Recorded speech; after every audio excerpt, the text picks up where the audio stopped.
Hi, Michaela here with Michaela's Counseling and Connections Coaching. I thought it would be really interesting and fun today to maybe do a list of things that people with preoccupied attachment do that accidentally end up pushing other people away. And this idea came up for me a couple weeks ago after I'd been talking a little bit about preoccupied attachment in another video. I was thinking about what an interesting thing it is that it's not just called preoccupied, it's called ambivalent preoccupied. And I actually think that in that word, in that distinction, there's a key to the healing of preoccupied attachment because people who have this style are focused on the preoccupation. They're focused on the sense of neediness that they feel. They're focused on like how much they lean on other people. And what they often aren't aware of is the ambivalence. And so if you're struggling with preoccupation, there are things that you do that are still blocking off connections, but you may not be aware of them. And what a cool thing it is if you can become aware, gosh, as much as I like yearn for connection, I also push it away. So today I'll talk about 4 ways that you do it. You don't mean to do it. Your ambivalence kind of gets in there and kind of muddies the waters as far as connection goes for you. And I'll also get to some ways that you can work to change these patterns around, because what's the use of having information about how you sabotage yourself without information on how to move forward? So let's go. I'm leaning forward to see, okay, number 1, you disqualify what you say. I see this so often with clients who come in with this style. They'll say, I reached out to a friend this week and they didn't even realize, or they didn't even acknowledge the depth of my feelings, or they didn't even call back, right? Like they didn't even seem to care about what I felt. And then I've learned to actually get a little bit more detailed and go, oh, okay, so what did you say? Like, how did you reach out? And very often, what they think that they're doing is they're making a really contextualized request, or they're saying something where they are somehow expecting the other person to surmise when they say, so how are you doing today? I'm doing okay, I'm finding my way through, that the person is going to somehow deduce, oh, when they ask how I am, and they say that they're finding their way, they mean that they're in tremendous pain and really, really need some connection and affirmation. Like it's nowhere in the message. And so sometimes that you might think that you're putting out a request, or that you're putting out vulnerability, or even like a contribution, that you're putting it really clearly fair and square. The majority of the time when I talk with clients about this, and they actually like take out their phone or check their Twitter, or look at what they said, there wasn't a request back. And it's particularly fruitful when we find this happen in our work, where maybe somebody will email me and they'll say something at the end of the email to be like, thanks for listening. Thanks for listening is it's a way of kind of closing the door. Another way to put this pattern is that you put premature closure on your own statements. So like you say bye, you say thanks for your time, you say, but it's fine, how are you? You do these things that tell the other person, hey, the door is closed. And you know what? I get it. Sometimes we do this because we're afraid that the other person isn't going to be there for us. And so what we're trying to do is minimize the pain by saying, hey, no big deal, you don't have to respond. The problem comes in when no one in your life, in your world, even the people who do want to respond and do want to be there for you, don't know.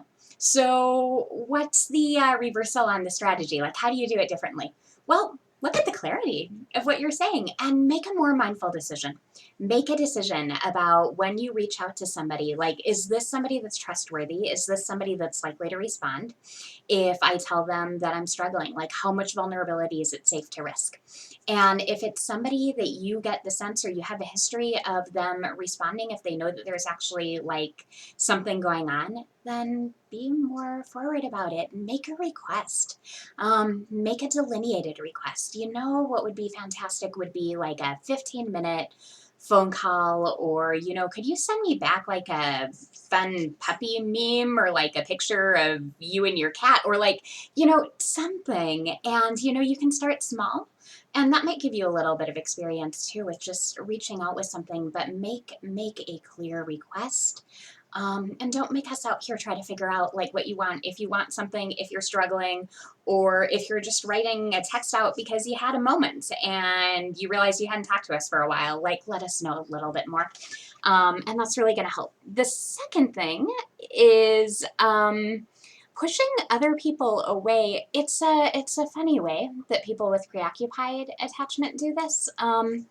What they tend to do is they push us out here away with a wall of words. So they don't go silent necessarily. I mean, unless they're trying to get us to pay attention through being quiet. I mean, that happens too. But the thing that I see a lot, especially when people first start the work with me, is they're so afraid of not being listened to and tuned into that they've already practically decided that I'm not going to, that people aren't going to. And so their rate of talking is really fast. And it actually harkens back to, it's that same kind of thing with, you actually disqualify what you say. When you talk about things that are super emotional for you, or big needs that you're feeling, or a big yearning that you have in a relationship, but if you keep talking and don't pause to let the other person register your feelings, if you don't pause to let your feelings show up, let it show on your face, like let your words line up with your affect, with what you're showing, then other people get overwhelmed. We get lost in the shuffle. We are trying to track 8 points at the same time, and so how do you work around this? How do you do something different? I think it's acknowledging the fear that we're not going to listen.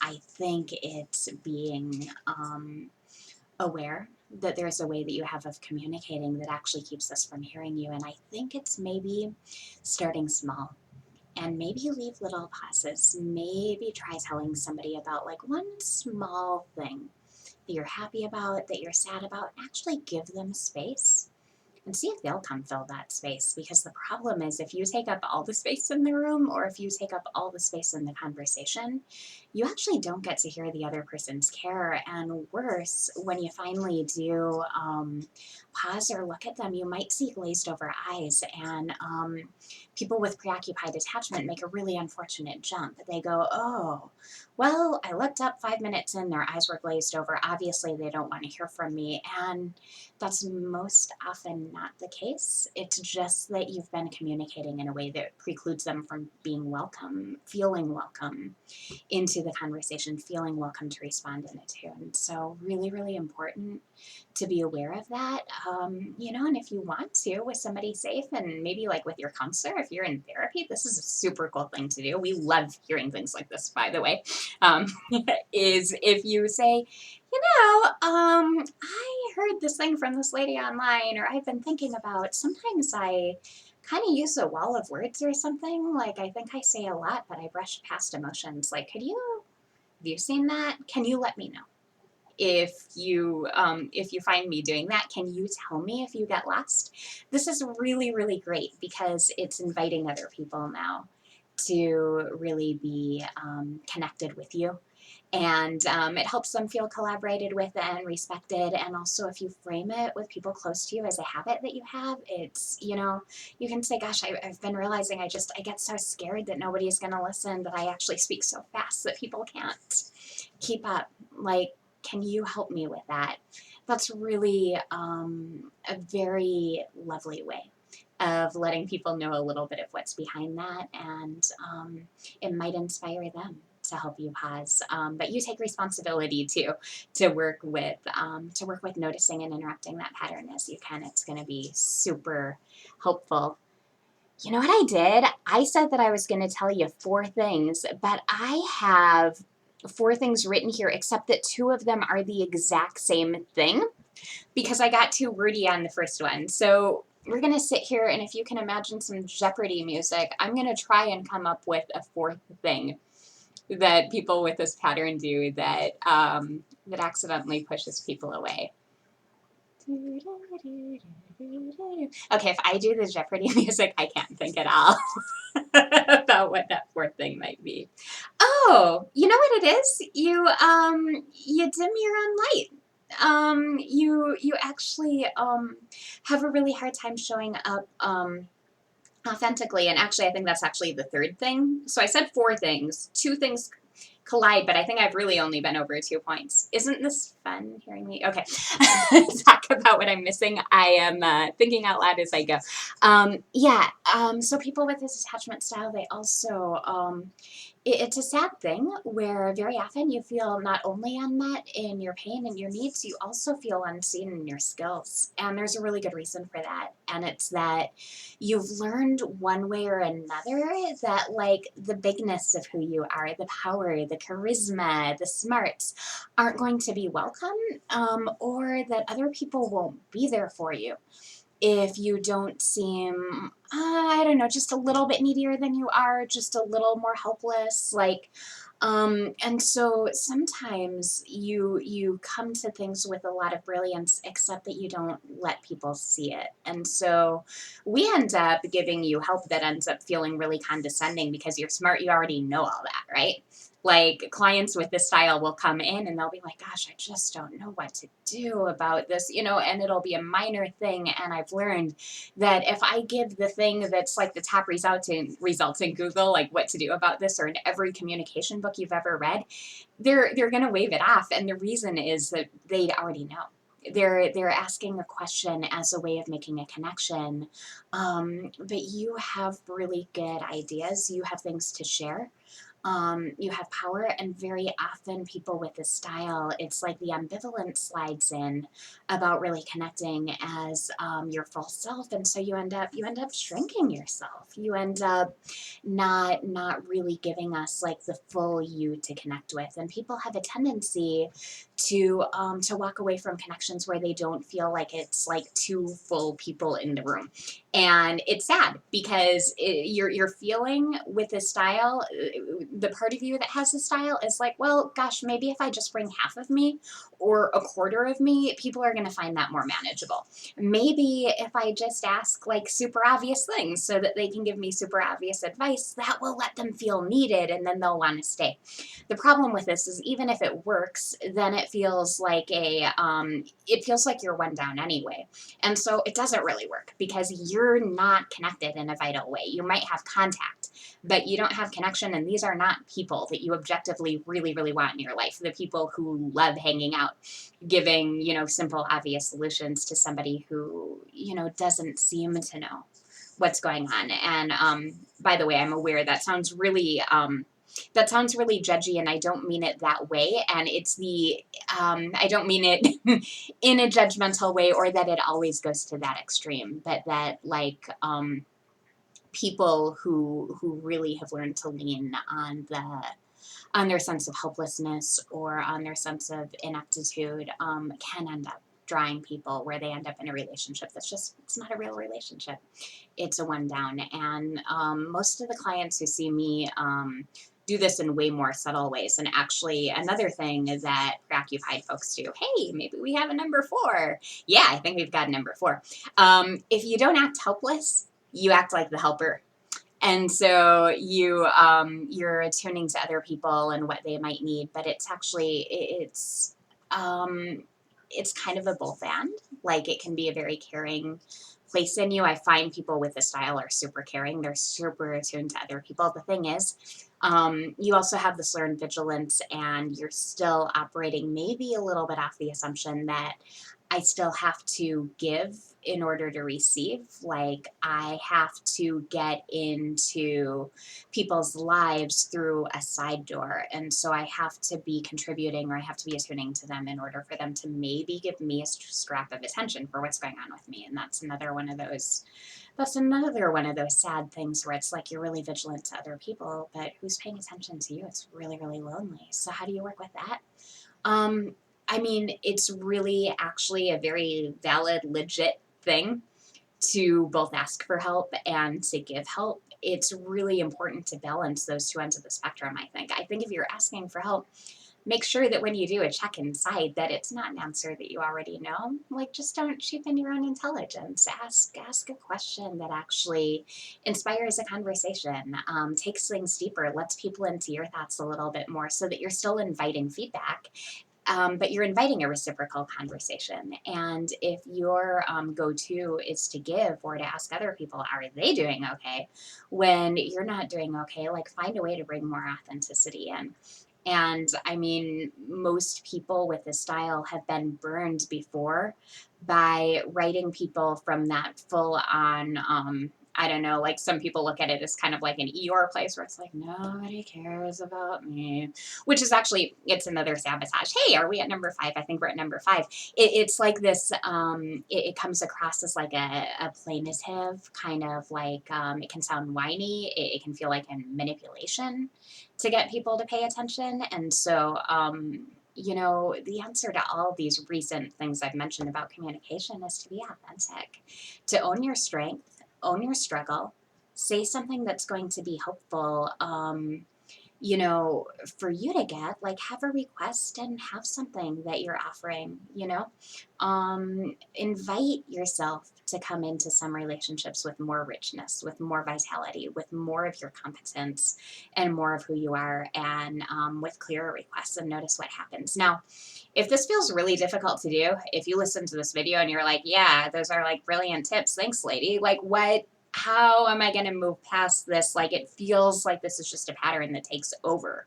That makes sense. This is kind of what you've learned. This is the habit. So have some grace, have some compassion towards yourself, that these are defaults that you're likely to keep falling into. And the answer to that, again, is with people close to you.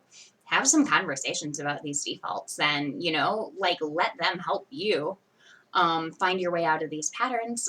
Also, if you're not working with somebody who knows how to work with this, find someone.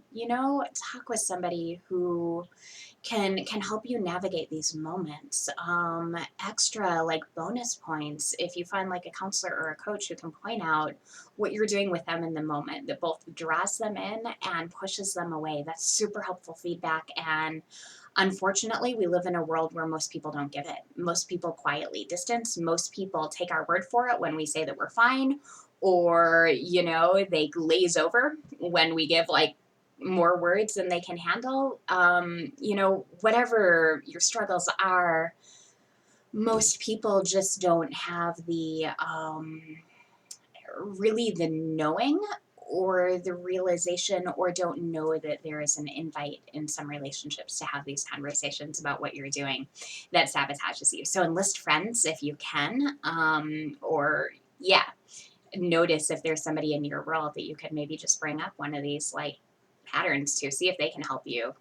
Talk with your partner, see if they can help. And yeah, if you don't have help, or if you find that you keep just falling into these same patterns, or those relationships just keep getting more and more distant and you're not sure how to bring them back, get some help. Get some help, because there really, really is help for this, and people often don't realize that you can just have so much more full of a life than you're having, and you can come to secure attachment. It's a really, really cool thing, and really amazing when you start really finding yourself naturally communicating, authentically, genuinely, naturally inviting people in ways that don't have that push-pull. Naturally finding yourself reaching out to somebody and then not checking the phone, or, like, when they write back, you're surprised because you'd forgotten that you'd sent that message because you got absorbed in doing something else. It is a totally different world when you start coming to the other side of this. So it takes time, it takes commitment, it takes tenacity, and I think it takes care. I think it just takes a lot of care from people in your life, or at least a person in your life, and that can be a therapist. And it takes authenticity, and it takes commitment. It takes commitment on your part, but you can get to such a different place. All right, I hope this is helpful. Let me know if one of these was useful for you. Let me know if you notice other ways that you kind of accidentally talk people out of connecting with you. Let me know if there are follow-up questions, if you've made it this far. I love hearing your feedback. I will reply to every comment that is about this. So thank you, and I'll talk to you soon. Bye for now.